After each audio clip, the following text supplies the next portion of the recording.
Far in the northernmost regions of our planet, where daylight disappears for months and temperatures can drop below 60 degrees Celsius, human life seems impossible. Yet for thousands of years, the Inuit people have not only survived here, they have built a culture that thrives within the frozen silence of the Arctic. Their story is not one of luxury or abundance, but of deep understanding and respect for nature. Every movement, every decision, is shaped by the rhythm of the wind, the sea, and the snow. In a land where one mistake could mean death, knowledge becomes the most powerful form of survival. The Inuit learned to read the signs of the sky, to follow the migration of animals, and to predict storms long before modern science existed. Their traditions were not written in books. They were passed down through stories whispered by firelight, carved into bone and preserved in memory. What makes their life remarkable is not only endurance but harmony. They didn't fight against nature, they became part of it. Every tool, every home, every piece of clothing was designed to coexist with the environment. From hunting techniques to the way snow was used as insulation, everything followed the same principle. Use only what you need and respect what gives you life. In this world of endless cold, the Inuit discovered something that modern societies often forget: that survival is not about conquering nature, but understanding it. The Arctic to them is not an enemy. It is home, a living force that tests, teaches, and protects those who listen.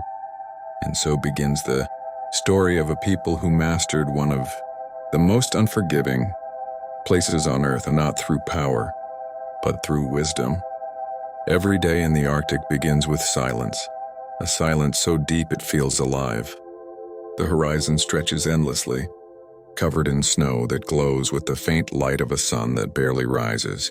For the Inuit, this world is not empty. It is filled with signs, patterns, and meanings known only to those who have learned to listen. The first challenge is always the cold. The air itself can burn skin, and every breath carries the taste of ice. Yet the Inuit developed methods that turned this brutal environment into a livable home. Animal skins became clothing that trapped warmth while allowing moisture to escape. Tools made from bone, stone, and ivory replaced metal long before contact with the outside world. Every material had a purpose.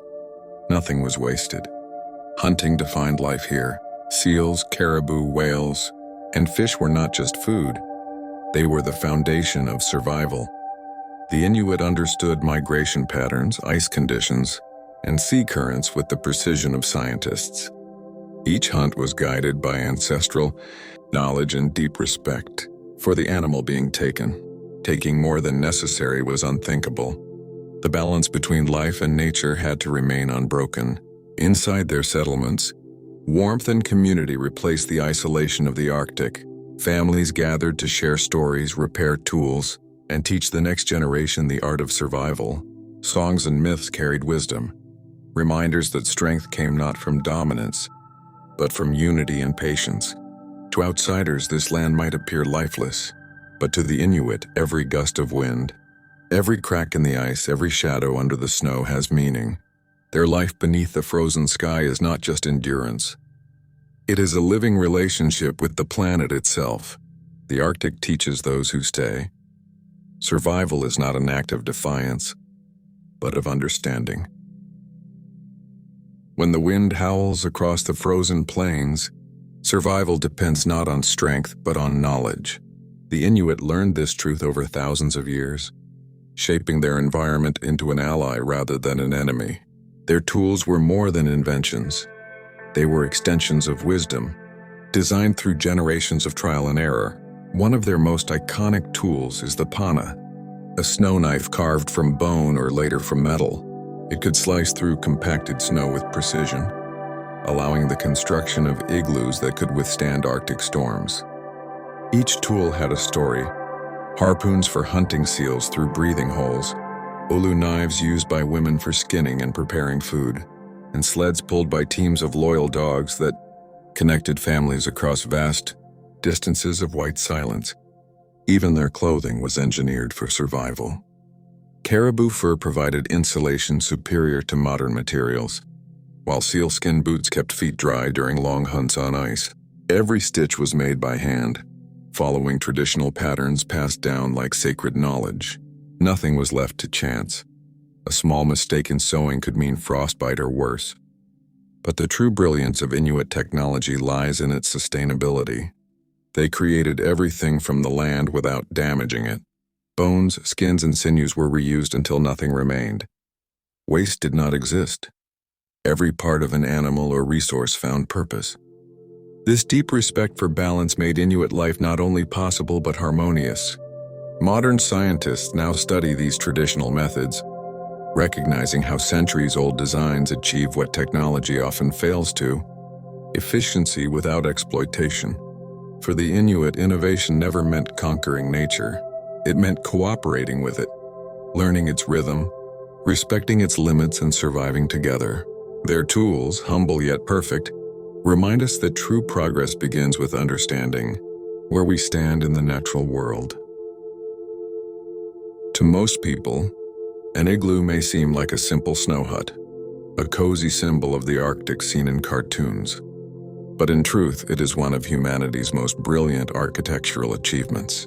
Designed not for comfort but for survival, the igloo is proof of how deep knowledge and patience can transform even frozen snow into life-saving shelter.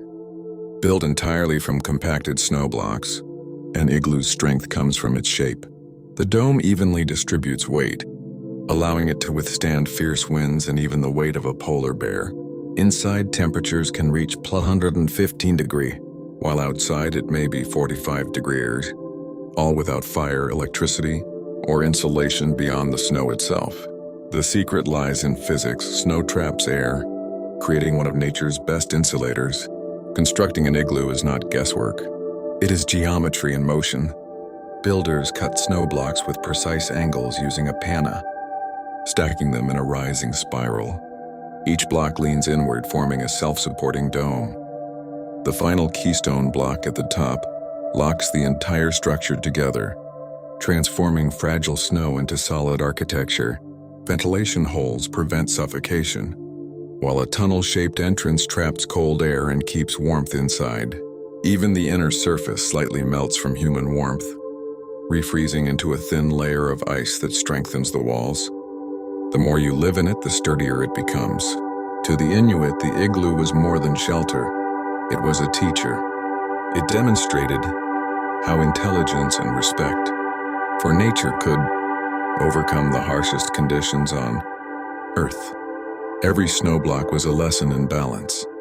Every curve a reflection of harmony between human design and the Arctic's frozen law. Today, architects study igloos as perfect examples of sustainable engineering, buildings created entirely from the environment, leaving no trace when they melt. The igloo stands as a silent masterpiece of survival, a house built from snow, yet stronger than stone. In the endless Arctic white, where wind carves the snow like sculpted stone, building an igloo is not a matter of comfort, it is a matter of survival. Every movement, every cut, every block of snow follows rules learned through centuries of experience. The first step begins with choosing the right snow. Not all snow is equal. The Inuit search for snow cement, dense, wind-packed snow that holds together when cut. They test it by pushing a stick into the drift. Too soft and it collapses. Too hard and it breaks. Only the perfect balance can be shaped into solid blocks. Each block is cut about 60 centimeters long and carefully angled. Builders start from a circle on the ground, then stack the blocks upward in a spiraling pattern. The base must be perfect. If one block is off, the entire dome will fail. The lower blocks tilt inward, gradually forming the graceful curve of the dome. With each layer, the spiral tightens until there's only a small hole at the top. Then comes the most critical moment, the placement of the keystone block. This final piece must fit with absolute precision. It locks the entire igloo together, transforming separate pieces of snow into a unified solid structure. When it slides perfectly into place, the builders pause, a quiet celebration of balance and mastery. Inside, they smooth the walls with gloved hands and seal the gaps with loose snow. The air inside warms, the surface melts slightly, and then refreezes into a glassy layer of ice. What was once fragile now becomes a fortress. An experienced Inuit can build a full-sized igloo in less than 2 hours. Faster than many modern tents can be assembled. No nails, no ropes, no tools beyond a snow knife. Only skill, memory, and respect for nature's rhythm. The igloo is not just a structure. It's a living lesson in patience, geometry, and harmony. It shows that even in a world of extremes, perfection can be carved from the simplest material, snow. When the blizzard begins, the igloo turns into a small, glowing world in the middle of an endless storm. Outside, the wind screams at 100 kilometers per hour. Yet inside, there is silence, warmth, and life.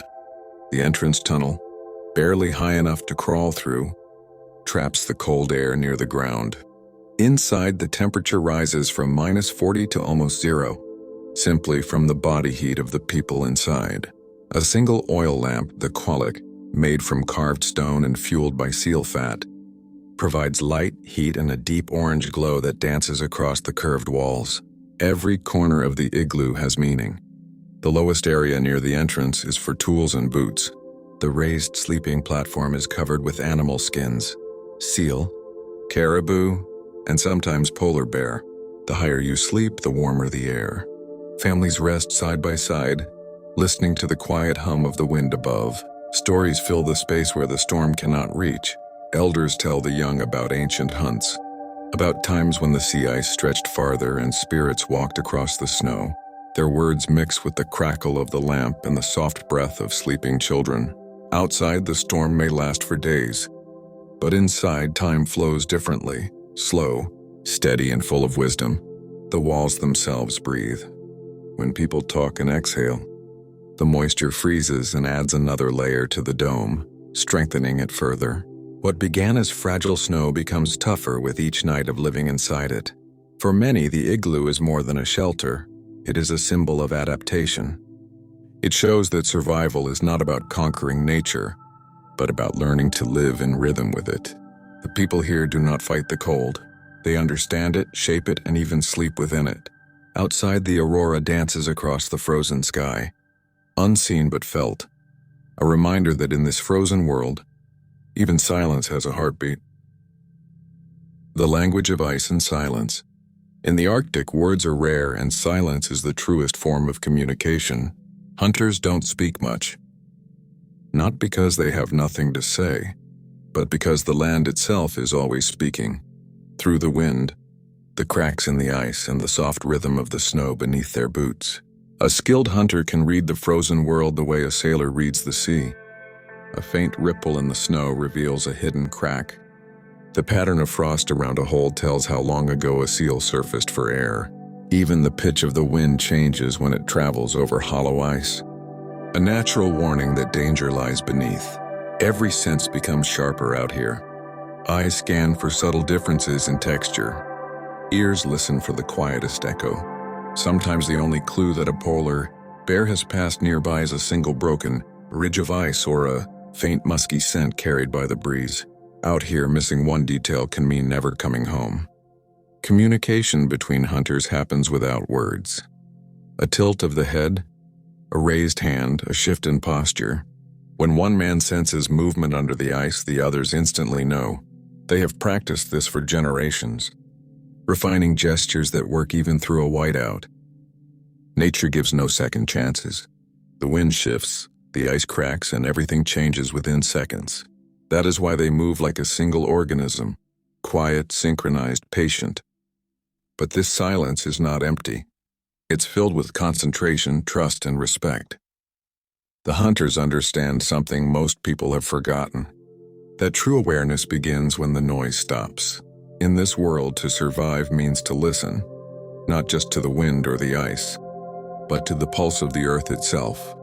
Each whisper of snow carries knowledge older than memory, and those who hear it become part of the Arctic's living rhythm. The hunt beneath the ice. The moment of the hunt is unlike anything else in the Arctic. There is no shouting, no rush, only a heavy silence that vibrates through the frozen air. The hunter kneels beside a small hole in the ice, his breath forming a thin cloud that instantly freezes. In his hands, a harpoon made from bone and sinew, sharpened through generations of experience. He waits. Hours pass. The wind changes direction twice. The world around him fades into white. Beneath his knees, the ice groans like an old creature, whispering secrets from the deep. Somewhere below, a seal rises for air, unaware that a man has become part of the snow above it. Every sense is alive. The hunter feels the faint tremor of water moving, the soft pressure of air shifting through the hole. His body no longer separates from the landscape. He is the landscape. In this stillness, instinct takes over. He doesn't think. He listens. Then, a movement too subtle for most eyes. The seal's breath fogs the surface. In that instant, the harpoon strikes with precision born of necessity. The ice echoes with the sound of survival. There is no celebration, only a quiet exhale, a prayer whispered to the spirit of the animal, a thank you for the life it has given. Here, hunting is not a sport. It is a sacred exchange between man and nature. Every part of the animal will be used. The meat for food, the fat for light and warmth, the skin for clothing and shelter. Nothing is wasted. The cycle of respect continues, just as it has for thousands of years. The hunter looks up to the endless white horizon.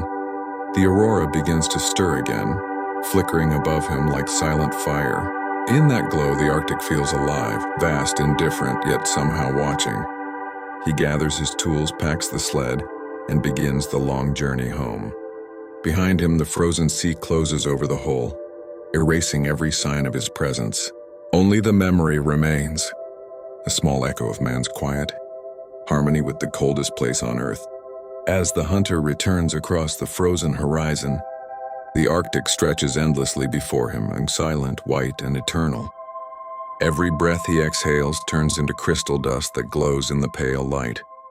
Behind him, the sea ice creaks and sighs, closing the traces of his journey as if the land itself is erasing time.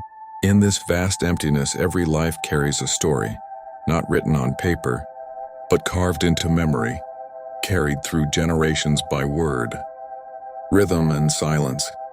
The Inuit have always known, survival here is not about strength, but about understanding balance. To live with nature, not against it. To listen before acting. To take only what you need and honor what you take. Children still learn these lessons. They hear the stories of the first hunters, those who followed the stars when there were no maps, who read the ice like a living book. Each story is more than history. It's a message. If you respect the land, it will keep you alive. But the Arctic is changing. The ice that once stood firm now melts sooner each year. The animals travel farther. The old rhythms shift. Yet even as the world transforms, the spirit of these people endures. They adapt, as their ancestors did, building new ways without forgetting the old ones. To outsiders, this world seems harsh and unforgiving. But those who belong here see something different. A beauty that demands awareness, a silence that teaches patience, a cold that reveals truth. The Arctic is not empty. It is full of wisdom waiting for those who can hear it.